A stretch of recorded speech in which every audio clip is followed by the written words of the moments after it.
ان کو لا کے بھائی آپ لیکن آپ بیٹل یہ ایکسپیرینس دیکھیے کرانا. نہیں تو بھائی صاحب نارتھ کوریا کو اتحادی جب آپ ثابت کہتے ہیں کرنا یو ایس ایس چاہتا ہے کارل ونسن جو ہے اس کا دیکھو وہ نا، جنوبی کوریا میں لگر انداز ہے. نہیں لیکن کار ونسن جاتا رہتا ہے، 2 سال پہلے بھی وہیں تھا.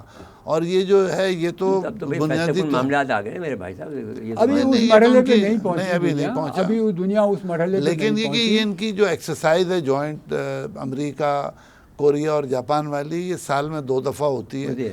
اور یہ جو نارمل ہے. ہاں یہ کارل ونسن کا اسٹرائک گروپ دوسری دفعہ گیا، 2023 میں بھی وہیں تھا. اب پھر وہاں پہنچ گیا، نہیں تو کوئی دوسرا آئے گا. جو نیوکلیر اچھا آپ یہ بتائیے کہ ایک تو بات اب چھوٹی چھوٹی کر لیتے ہیں، ایک چھوٹے چھوٹے سوال کر لیتے ہیں. یوکرین پر امریکہ یکسو ہے، یورپ یکسو ہے؟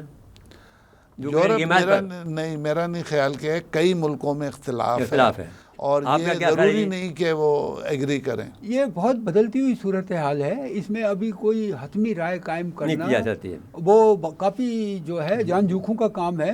اور ابھی جو ہے واقعات اتنی تیزی سے جو بدل رہے ہیں اس کی روشنی کے معلوم کیا ہو اس میں کچھ معلوم اچھا جی نہیں. دوسرا سوال، کیا امریکہ روس کے دنیا کے مختلف حصوں میں نئی تقسیم میں متحد ہو چکے ہیں یا ابھی تک یہ ایک دوسرے کو دھوکہ بازی میں لگے ہوئے ہیں؟ اس کے خد و خال ابھی کوئی واضح نہیں ہوئے. کیوں کہ اس میں ضرورت بھی نہیں ہے، ابھی کوئی ضرورت بھی نہیں کہ نیو کلونیلزم میں ضروری نہیں کہ آپ ملک بانٹ لیں، آپ اکانومی پکڑ لیں ان کو اپنی طرف. لیکن جو امریکی سب کوشش یہی ہے کہ مال تو بنانے کا چکر شروع ہو گیا. جی دیکھیں جو امریکن مفکرین ہیں ان کا نقطۂ نظر بالکل مختلف ہے. وہ کیا ہے؟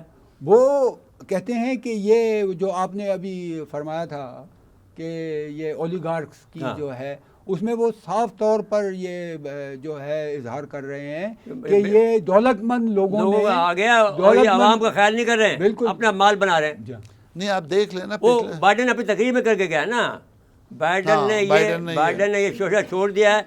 میں یہ کہتا ہوں کہ اس سے بڑی گالی ہو نہیں سکتی ہے کسی بھی ملک کے لیے کہ اولیگار کہہ کے چلا جا رہا ہو.